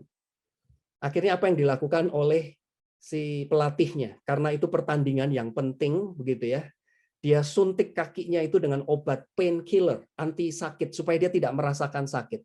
Jadi dia main itu walaupun kakinya sakit, tapi dia tetap bermain karena dia tidak merasa sakit. Dia nggak merasa sakit. Pada waktu satu kali dia melompat, dia pada waktu mendarat begitu ya, dia terjatuh, tidak bisa berdiri. Dia tidak tahu apa yang terjadi. Si Bob Gross ini dia tidak tahu apa yang terjadi. Kenapa, saudara? Semua orang tahu apa yang terjadi, dia sendiri tidak tahu. Apa yang terjadi, saudara? Kakinya patah.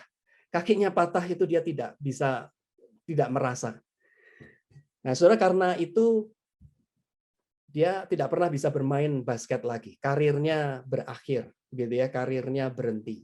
Kenapa, saudara? Karena painkiller, karena obat pemati rasa. Saudara, di dalam hukuman Tuhan, Tuhan tetap menyatakan kemurahannya, saudara. Tuhan itu melalui rasa sakit pun mengingatkan kita untuk kembali kepada Tuhan. Seorang ibu yang melahirkan, kelahiran itu kalau tanpa sakit mungkin menjadi momen yang murni kebahagiaan, ya. Tetapi kesakitan itu bisa dipakai oleh Tuhan untuk menjadi satu pengikat antara ibu dengan anak, bonding, begitu ya, satu pengikat. Hal yang lain, saudara, adalah sadness, kesedihan, kesusahan, gitu ya, kesusahan. Itu juga adalah suatu punishment, hukuman dari Tuhan, tetapi juga suatu pemberian yang baik dari Tuhan. Kalau ada saudara-saudara, Bapak Ibu yang pernah menonton film ini, saudara, ini film sebenarnya untuk anak-anak, saudara ya, film untuk anak-anak. Tapi saya merasa untuk anak-anak pesannya terlalu berat, begitu. Kalau saudara ingat di dalam cerita ini, dari gambar ini nih, cerita tentang emosi yang ada di dalam diri kita, gitu ya. Judul ceritanya adalah Inside Out, Inside Out. Tentang emosi. Jadi ada emosi yang sebelah kiri itu ketakutan, fear. Jadi emosi ketakutan di dalam diri kita. Ada disgust yang warna hijau, gitu ya, kejijikan. Lalu ada kemarahan, ada sukacita, dan yang di bawah yang berwarna biru itu adalah sadness, kesedihan. Kesedihan. Saudara, walaupun ini adalah cerita tentang satu kisah suatu film anak-anak, saudara, tetapi saya cukup terkejut, saudara, dengan pesan dari film ini, satu pesan yang baik, saudara, dari film ini. Yang kira-kira kalau saya boleh ringkas, itu pesannya begini, saudara. Kita itu hanya bisa memiliki sukacita yang sejati kalau kita itu tahu apa sebenarnya yang membuat kita itu susah, apa yang membuat kita itu sedih. Kalau di dalam semua emosi kita itu, saudara, yang membuat kita itu lebih menyadari pentingnya sesuatu yang bernilai adalah kesedihan sebenarnya, kesedihan. Sukacita kita, begitu ya, itu baru bisa betul-betul sungguh-sungguh besar kalau kita itu menemukan kesedihan, kesusahan di dalam diri kita. Ini ada di dalam kitab Pengkhotbah, saudara, sebenarnya. Kitab Pengkhotbah. Apa sih sumber kebahagiaan kita itu? Pengkhotbah mengatakan apakah kekayaan, apakah kedudukan, apakah bersenang-senang? Enggak, saudara. Kenapa, saudara? Karena di dalam semuanya itu, kita itu tetap menemukan kesusahan, kesedihan. Berarti ini bukan kebahagiaan yang tertinggi.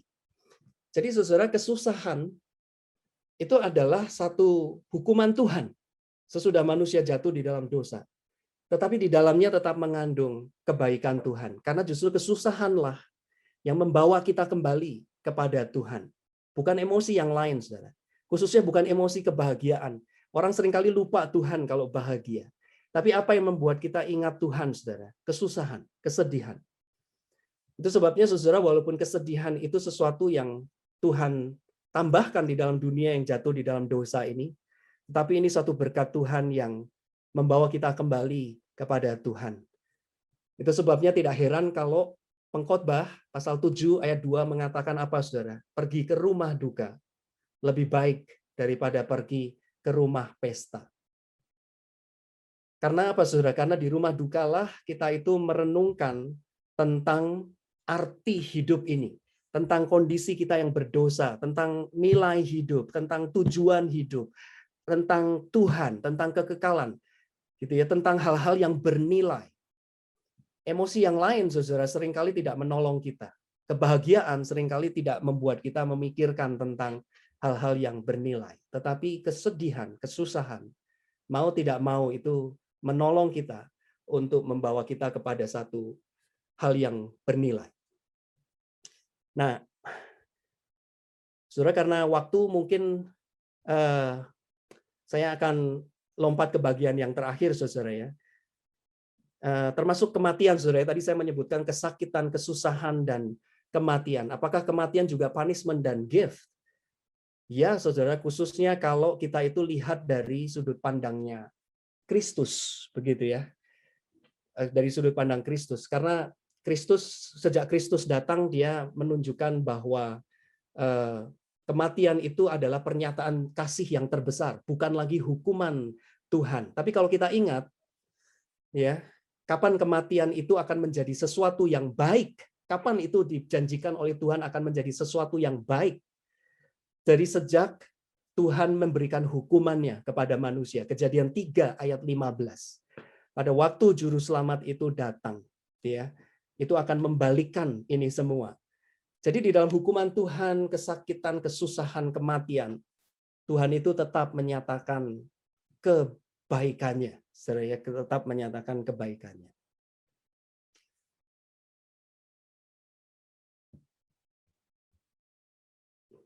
Saya lompat ke bagian yang terakhir, saudara ya. Saya lompat bagian yang terakhir karena mungkin waktu begitu. Jadi ada macam yang ketiga, yaitu, saudara, providential suffering. Kalau natural suffering itu adalah bagian dari semua hal yang baik di dalam dunia ciptaan Allah. Unnatural suffering itu sebagai hukuman Allah atas dosa. Maka, saudara, providential suffering, penderitaan di dalam pemeliharaan Tuhan, ini adalah satu penderitaan yang kita alami yang menjadi sarana yang Tuhan pakai untuk mencapai tujuannya. Ingat kisah Nuh, ya, penderitaan yang dialami oleh Nuh. Ingat kisah Abraham. Ingat kisahnya Yusuf. Ingat kisahnya Musa. Ya, ingat kisahnya Daud. Mereka mengalami penderitaan, tetapi mereka itu ada di dalam pemeliharaan Tuhan, karena Tuhan punya satu tujuan yang khusus, tujuan yang tersendiri di dalam hidup mereka. Apa kesamaan dari semua tokoh-tokoh ini, saudara, kalau kita perhatikan di dalam providential suffering, ya, satu penderitaan yang Tuhan izinkan karena Tuhan punya maksud tertentu, seperti yang terjadi pada Nuh, Abraham, Ayub, gitu ya, Yusuf, Musa dan sebagainya. Satu hal yang kita butuhkan adalah iman, ya, iman yang sungguh-sungguh kepada Tuhan. Kalau saya boleh tutup dengan cerita ini, saudara, ya, saya boleh akhiri dengan cerita ini.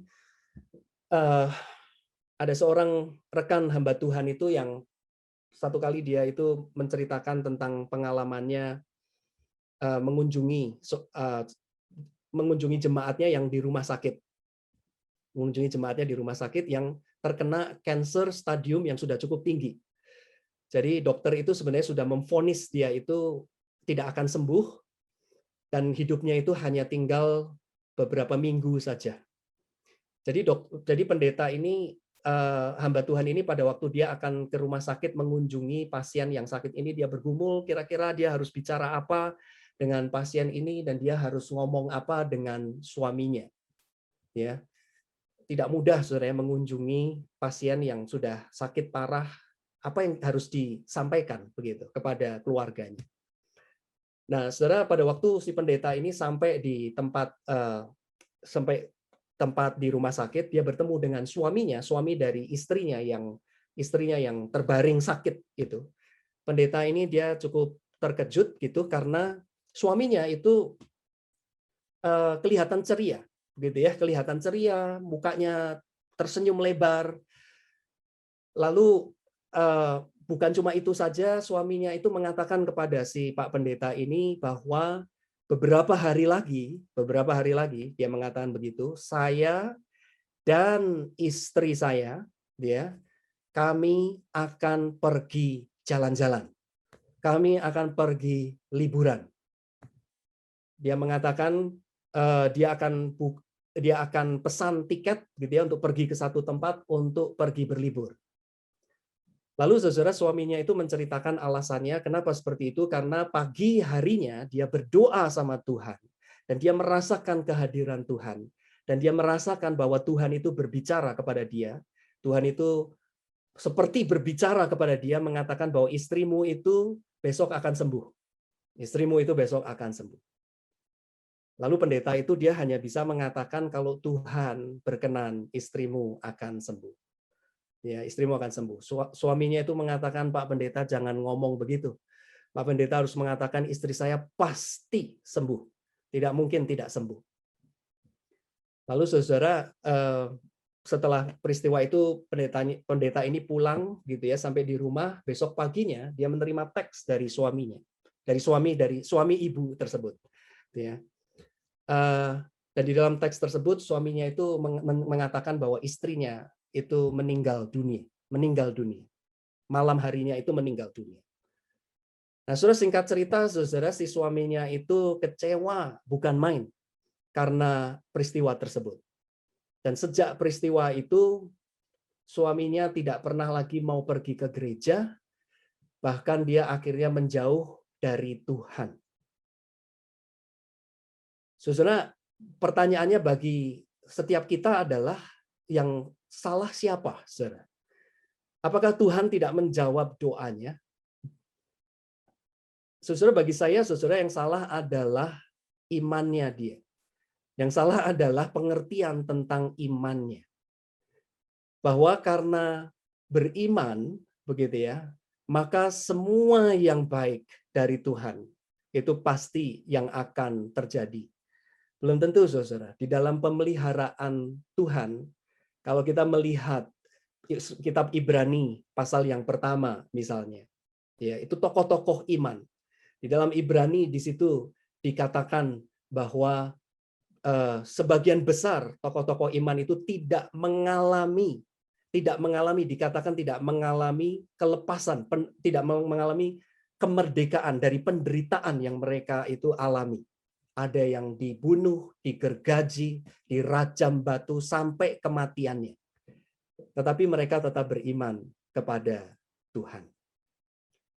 Nah, saudara, biarlah bahan materi pagi hari ini juga boleh menolong kita untuk kita bisa melihat macam-macam pengertian suffering di dalam Alkitab. Saya kembalikan kepada pemimpin acara.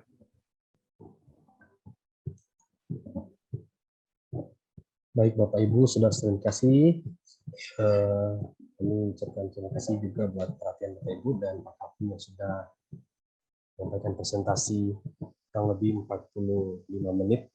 Dan saat ini kita akan lanjut kepada sesi Q&A dan sudah banyak sekali pertanyaan di link yang sudah Bapak Ibu berikan kepada kami.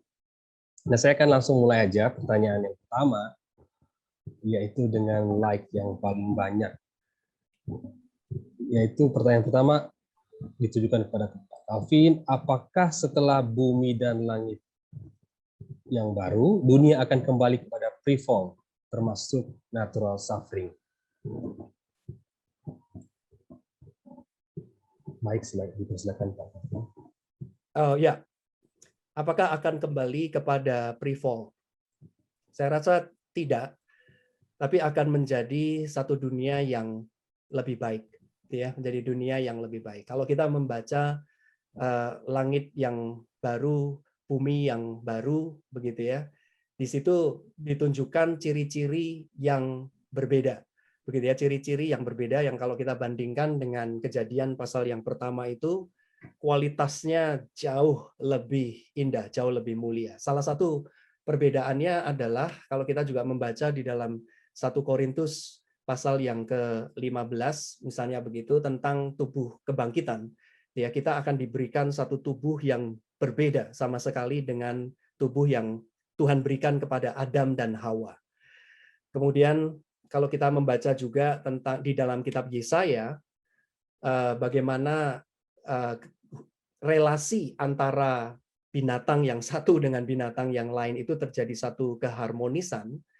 Kalau kita lihat di dalam Kejadian pasal yang pertama tadi itu dikatakan ada indikasi, gitu ya. Ini memang satu indikasi, satu penafsiran bahwa di dalam dunia sebelum jatuh di dalam dosa itu masih terjadi satu saling memangsa satu dengan yang lain, khususnya binatang pemangsa. Mazmur 104.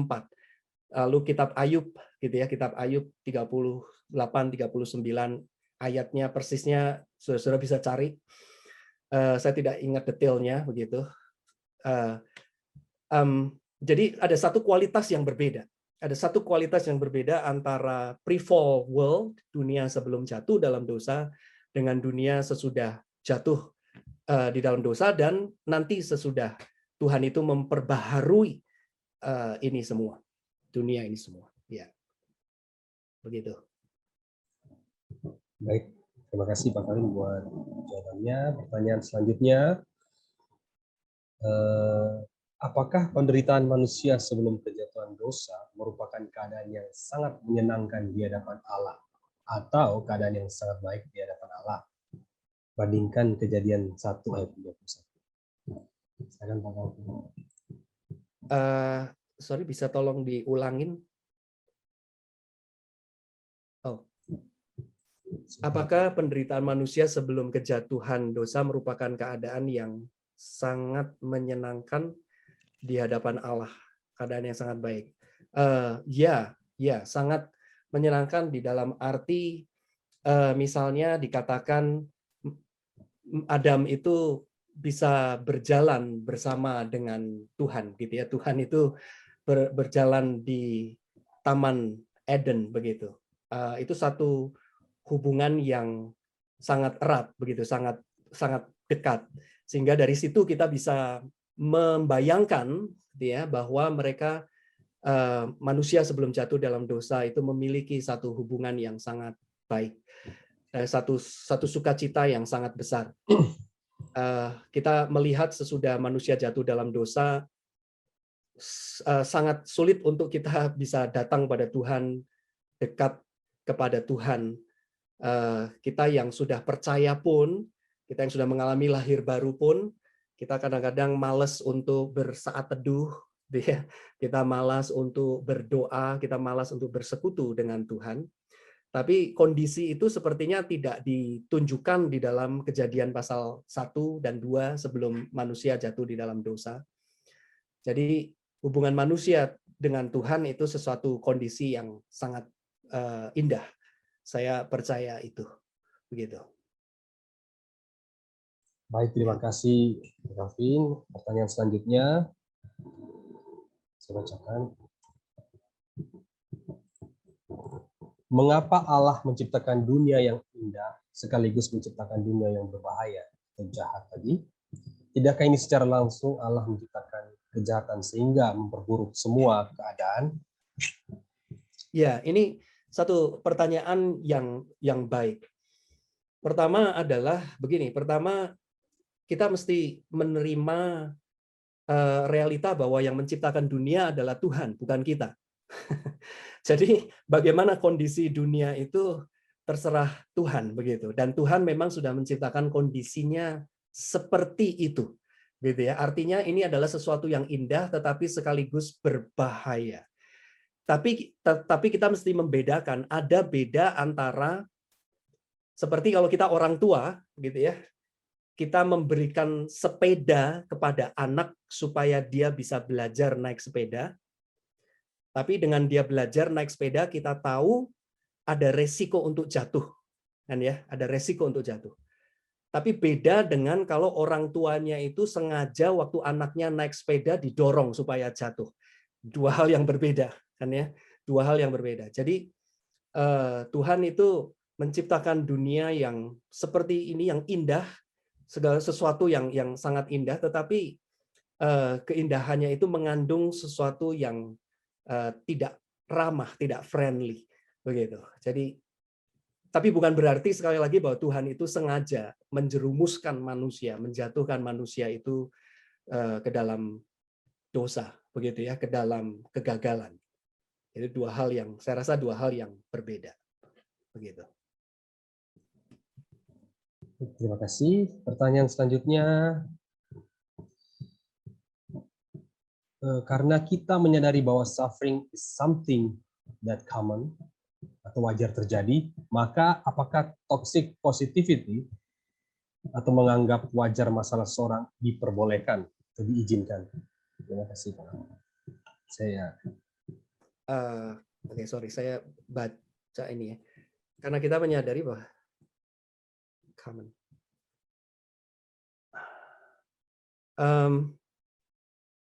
Toxic positivity maksudnya apa ya? Maksudnya kalau ada orang yang mengalami masalah itu kita anggap aja sebagai sesuatu yang wajar, begitu? Maksudnya seperti itu? Iya, Pak. Ya, tergantung permasalahannya sih memang gitu. Jadi kita mesti bisa membedakan antara natural suffering ya dengan unnatural suffering. Atau mungkin kalau istilah yang umum, saya kadang lebih suka natural suffering dengan unnatural suffering. Saya punya alasan sendiri. Tapi kalau sudah membaca di dalam buku-buku itu memakai istilah natural evil, dia kejahatan natural, dengan moral evil. Gitu. Kita mesti bisa membedakan itu, memang begitu. Dan natural evil itu termasuk seperti misalnya apa yang terjadi di dalam alam ini, gitu ya, bencana alam, pergeseran tektonik bumi sehingga terjadi gempa bumi, letusan gunung, begitu, termasuk tsunami dan sebagainya. Dari kategori alam ciptaan itu mungkin sesuatu yang wajar, bukan sesuatu yang penderitaan yang jahat, yang betul-betul yang evil, begitu ya. Tapi sesuatu yang wajar karena memang dunia itu polanya seperti itu, begitu. Ekosistemnya itu Tuhan ciptakan seperti itu. Tapi kalau moral evil, dosa secara moral itu artinya adalah karena memang perbuatan dosa, begitu ya, perbuatan dosa. Dan hukuman yang Tuhan berikan itu adalah karena perbuatannya. Nah, bagaimana membedakan antara natural evil, apa yang kita alami ini natural evil atau moral evil? Kalau kita membaca di dalam Alkitab, kalau kita kembali kepada Alkitab, natural evil, ambil contoh misalnya sama-sama bencana alam begitu ya, seperti yang terjadi di Mesir misalnya begitu. Apa bedanya bencana alam yang terjadi di Mesir dengan bencana alam yang terjadi di tempat lain? Sama-sama itu adalah bagian dari nature, bagian dari alam ciptaan Tuhan. Bedanya di mana? Bedanya adalah kalau itu adalah merupakan hukuman Tuhan, biasanya Tuhan itu mengingatkan lebih dulu. Tuhan itu memberikan peringatan. Tuhan memberikan peringatan-peringatan di mana peringatan-peringatan itu pada akhirnya diabaikan oleh manusia. Termasuk misalnya Tuhan itu membuang bangsa Israel ke dalam pembuangan. Mereka mengabaikan peringatan dari Tuhan. Sehingga mereka tahu bahwa bencana yang mereka alami ini adalah hukuman dari Tuhan.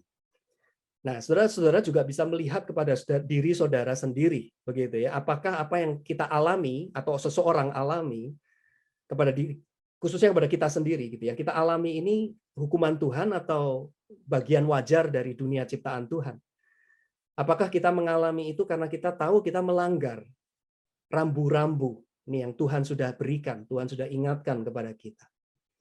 Kalau itu yang terjadi, saudara, barangkali memang ya apa yang kita alami adalah hukuman dari Tuhan, gitu.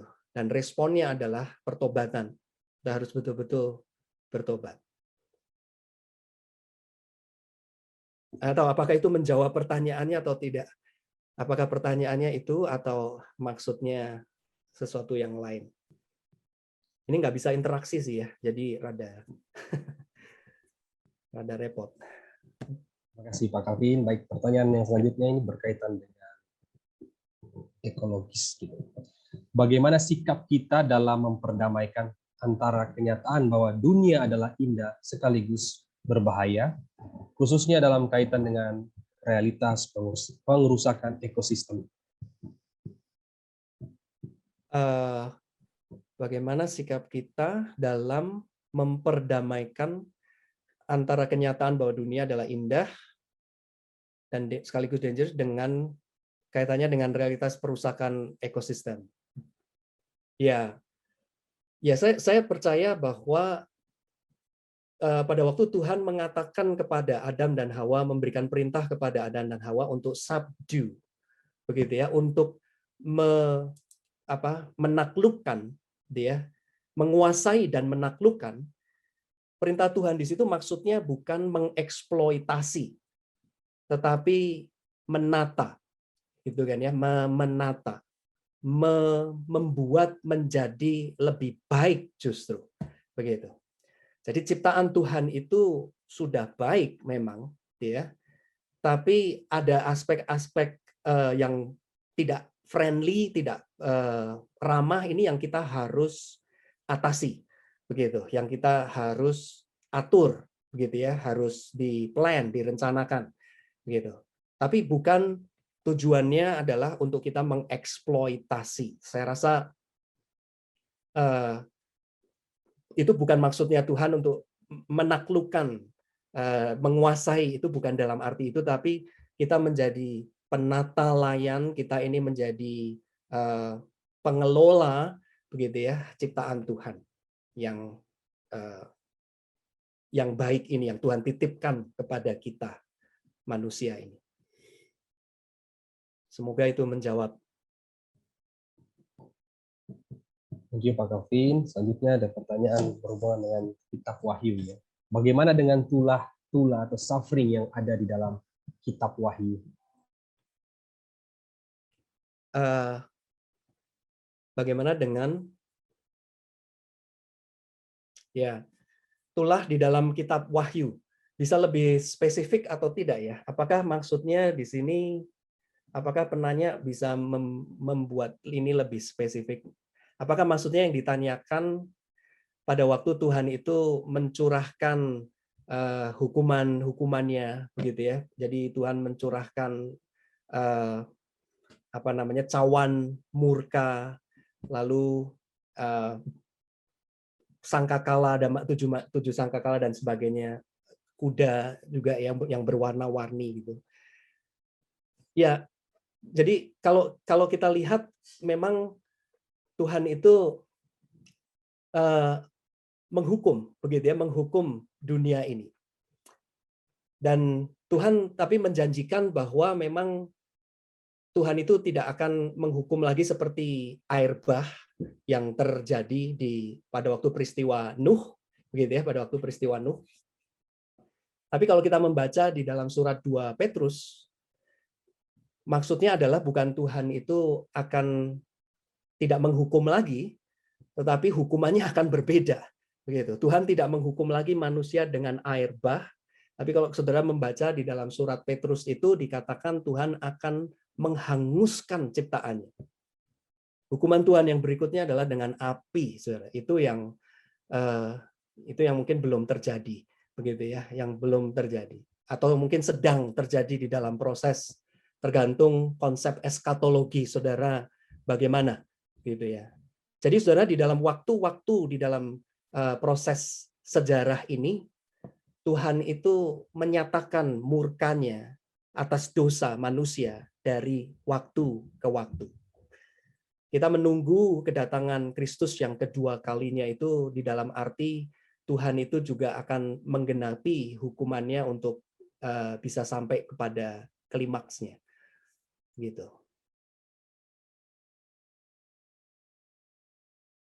Baik, pertanyaan semakin banyak. Saya akan memilih satu pertanyaan yang berkaitan dengan COVID tadi boleh dimunculkan. Ya. Nah, jadi menurut Pak Calvin, virus COVID-19 ini natural evil atau moral evil? Apakah Tuhan sedang menghukum manusia? Kira-kira seperti itu. Ya, dua-duanya. Bagi saya dua-duanya. Dalam arti begini, mutasi virus, perubahan virus menjadi sesuatu yang tidak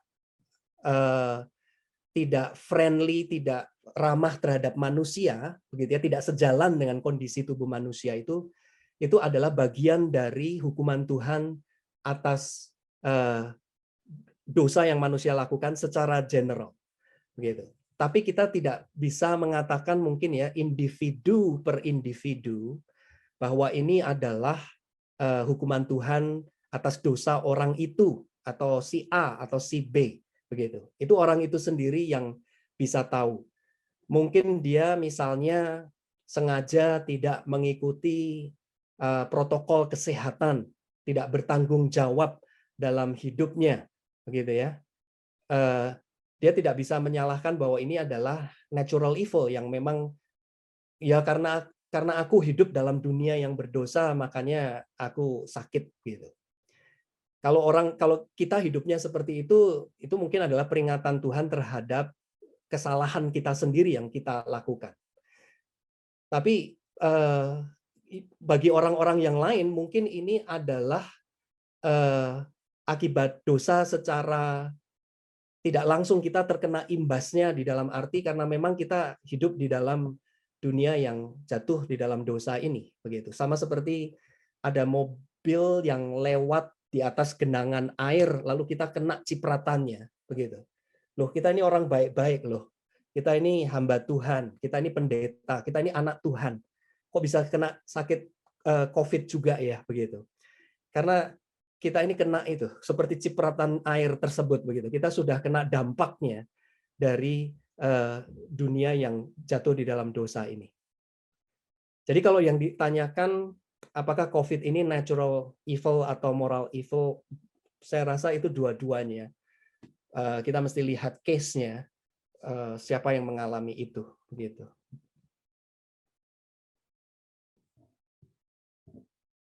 Oke, thank you Pak Calvin. Ini ada pertanyaan selanjutnya. Kita manusia semestinya memandang suffering sebagai mutlak positif. Nah, kalau bagaimana itu bisa menjadi sebuah punishment? Apakah itu dapat disebut suffering kalau kita melihat penderitaan sebagai mutlak positif? Kira-kira seperti itu.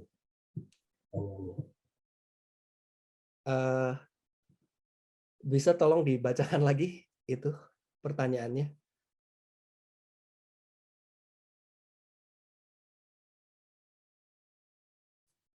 Oke. Apakah hal itu berarti kita manusia mestinya memandang suffering sebagai mutlak positif? Kalau iya, bagaimana itu menjadi punishment? This is still called suffering then. Ya, bentuknya adalah suffering. Bentuknya adalah suffering. Tetapi kontennya, isinya bisa merupakan sesuatu yang baik.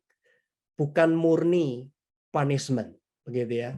Tetapi sesuatu yang mendatangkan hal yang baik.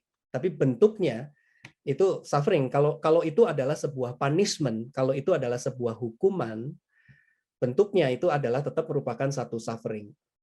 Tapi intinya dan tujuannya bukan sesuatu penderitaan itu sendiri. Sama seperti saya sebagai orang tua, kalau saya menghukum anak saya, saya menghukum anak saya, hukuman saya adalah hukuman, betul hukuman. Tetapi saya menghukum dia bukan sekedar menghukum. Tujuan saya bukan menghukum untuk menghukum. Tetapi tujuan saya adalah supaya dia belajar sesuatu yang lebih baik, lebih bertanggung jawab, lebih berhikmat, gitu, lebih dewasa. Jadi tujuannya itu sesuatu yang baik. Tapi bentuknya bagi dia itu tidak menyenangkan, bagi dia itu adalah satu hukuman, satu suffering. Nah, sama seperti bagi setiap kita juga kita mesti melihat bahwa poin saya yang tadi yang kedua itu adalah bahwa di dalam punishment Tuhan pun, Tuhan itu tetap menyatakan kasih-Nya sebenarnya. Tapi punishment adalah punishment, hukuman adalah hukuman. Ya, betul. Gitu. Tapi tujuan Tuhan itu sebenarnya pada akhirnya bukan sekedar untuk menghukum saja. Begitu.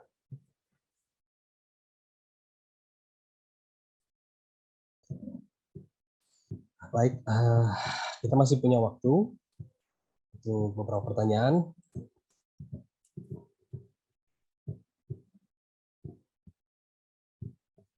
Ini ada beberapa pertanyaan.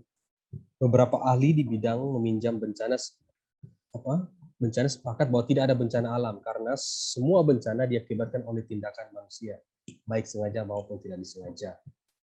Apakah ini berarti bahwa bencana alam tidak termasuk dalam natural suffering? Apalagi IPTEK sudah dapat memberikan peringatan akan bahaya alam. Thank you. Ya, saya percaya tetap ada yang namanya bencana alam di dalam yang berasal dari kondisi dari ciptaan itu sendiri. Karena dengan kemajuan teknologi yang seperti yang kita miliki sekarang pun memang kita bisa melihat bahwa kita bisa memprediksi, kita itu bisa memperkirakan, menghitung segala macam yang akan terjadi, begitu ya. Tetapi tetap ada hal-hal yang di luar jangkauan manusia, di luar kemampuan kita, begitu. Ini maksudnya mungkin yang ditanyakan apakah sebenarnya kalau kita mesti melihat bahwa bencana alam pun sebenarnya adalah moral evil juga. Maksudnya apakah seperti itu pertanyaannya? Atau bagaimana ya? Jadi maksudnya seperti misalnya yang terjadi di katakanlah di tsunami yang terjadi di Indonesia, begitu ya. Kita tahu bahwa daerah itu sering terjadi tsunami gitu, atau mungkin ada kemungkinan akan terjadi tsunami, tapi orang tetap tinggal di situ dan mengabaikan itu, maka itu memang menjadi satu bencana karena moral evil bagi orang yang sudah tahu tapi mengabaikan, sudah tahu tanda-tanda tentang bencana itu tetapi tetap mengabaikan. Atau yang baru-baru ini, yang belum lama ini terjadi di Haiti misalnya ya, yang terjadi badai topan yang begitu besar yang menghancurkan negara itu, dibuat lumpuh, hampir seluruh negara itu lumpuh dan jumlah korban jiwanya itu sampai ribuan, begitu ya, sampai ribuan. Tapi sebenarnya yang menjadi penyebab utama kematian dari rakyat di sana bukan dari bencana alam itu sendiri, tetapi karena dari pemerintahnya. Jadi pemerintahnya yang korupsi, gitu ya, pemerintah yang korupsi yang membangun tempat-tempat yang mereka tahu sebenarnya tidak baik, tidak sepantasnya dibangun. Dan pada waktu terjadi bencana itu mereka tidak bertanggung jawab di dalam membagikan bantuan, sehingga banyak yang mereka yang mati itu sebenarnya lebih banyak karena tidak menerima bantuan dari pemerintah, bukan karena bencana alam itu sendiri, begitu. Nah, itu kita bisa melihat di satu pihak itu bencana alam, tetapi di lain pihak itu sebenarnya adalah karena kesalahan manusia sendiri. Begitu.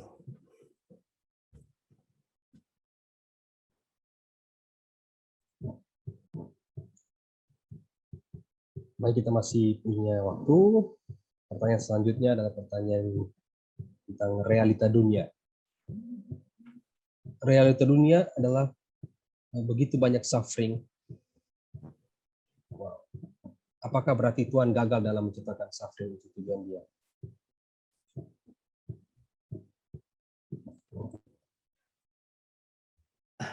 Apakah berarti Tuhan gagal dalam menciptakan suffering untuk tujuan Dia? Ya, saya percaya tidak. Tuhan itu memiliki tujuan yang lebih mulia, begitu ya, di dalam menciptakan kita, begitu. Suffering terjadi karena akibat dosa, karena kesalahan manusia, bukan kegagalan Tuhan, gitu ya. Tuhan itu bukan seperti menciptakan satu pesawat dengan satu kesalahan yang akibatnya bisa jatuh, begitu. Tapi Tuhan itu menciptakan satu dunia yang dikatakan sungguh amat baik, ya. Jadi Tuhan bukan menciptakan dunia yang gagal, tetapi Tuhan menciptakan dunia yang baik. Kalau kita kembali kepada Alkitab, gitu. Dan jadi sekali lagi suffering itu lebih mencerminkan kita yang gagal, bukan Tuhan yang gagal, tapi lebih menunjukkan, lebih merefleksikan kita manusia, bukan Tuhan, bukan merefleksikan Tuhan. Yang Tuhan refleksikan adalah melalui ciptaannya ini, keindahannya, kemuliaannya, kemegahannya, kehebatannya. Suffering itu menunjukkan kegagalan kita.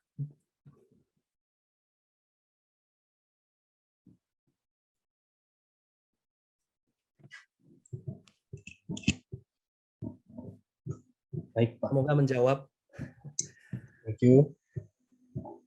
Ini ada pertanyaan tentang hati nurani dan konsep benar salah, Pak. Dia bertanya apakah justru konsep salah itu muncul ketika Adam dan Hawa makan buah terlarang. Apakah konsep tentang yang salah, ya, yang salah itu muncul ketika Adam dan Hawa makan buah terlarang? Saya percaya sebelum itu sudah muncul, karena kalau tidak, dari mana mereka tahu bahwa itu terlarang?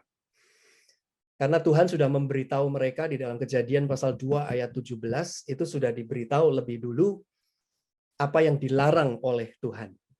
Jadi mereka sudah tahu apa yang salah. Jadi pada waktu iblis menggoda mereka, apa yang terjadi pada diri Adam, pada diri Hawa, pada waktu digoda oleh iblis adalah satu pertentangan di dalam dirinya dia sendiri dengan hati nuraninya. Karena dia tahu apa yang benar dan apa yang salah. Tapi dia melanggar itu. Sehingga pada waktu itu dilanggar, akibatnya Tuhan itu menghukum mereka, begitu, karena mereka gagal untuk mentaati Tuhan.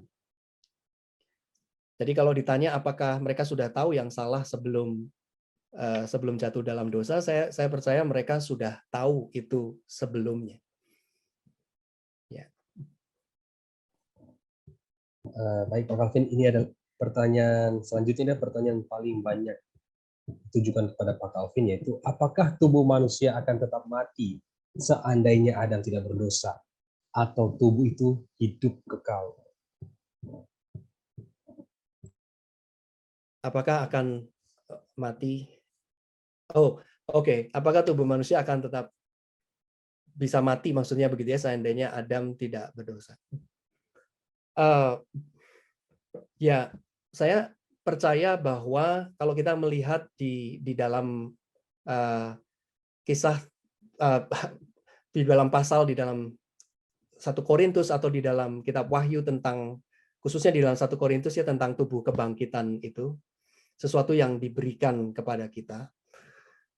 Kalau Adam dan Hawa tidak jatuh di dalam dosa, mereka tidak akan mengalami kematian, tetapi mereka akan dirubah.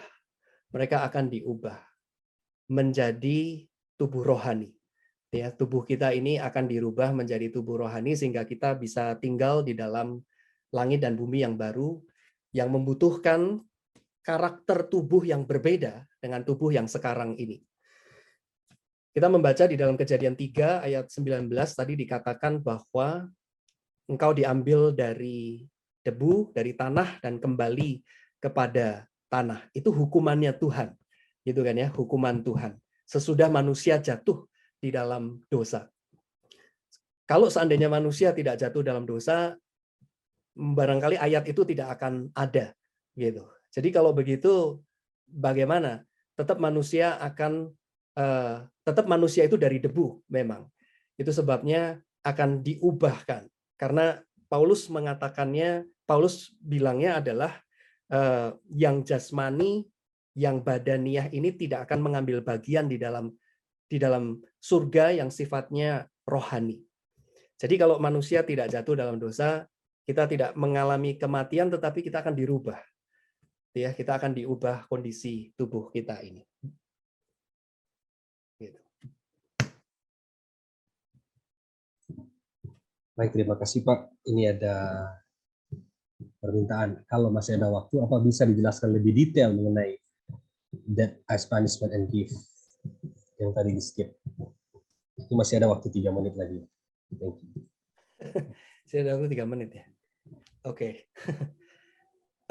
Bahwa kematian pun juga adalah gift, begitu ya. Kematian pun adalah satu pemberian. Yaitu ini adalah satu konsep yang mungkin paling unik di dalam kekristenan, yang membedakan kekristenan dari agama-agama lain begitu. Di dalam arti kita semua manusia menerima bahwa kematian itu adalah hukuman, kematian adalah tragedi, kematian itu adalah sesuatu yang jahat, sesuatu yang evil begitu. Dan saya percaya itu bahwa memang kematian itu adalah sesuatu yang sangat buruk, sesuatu yang sangat jahat. Hanya di dalam Kristus saja itu bisa dikatakan bahwa kematian itu bukan hukuman lagi, tetapi kematian itu justru adalah pernyataan kasih. Kristus mengatakan tidak ada kasih yang lebih besar daripada orang yang memberikan nyawanya bagi sahabat-sahabatnya. Jadi dari sudut pandang Kristus kita baru bisa melihat bahwa kematian itu suatu hukuman, tetapi sekaligus sesuatu pemberian Tuhan yang sangat indah, yang sangat mulia, gitu ya. Karena melalui kematian itulah kita itu kembali bisa bertemu dengan Tuhan di dalam Kristus. Dan hanya di dalam iman melalui Kristus juga lah Paulus itu bisa mengatakan bahwa kematian itu sesuatu yang menguntungkan, suatu keuntungan, bukan suatu kerugian. Ya, tapi tanpa Kristus kematian memang merupakan satu kerugian. Gitu.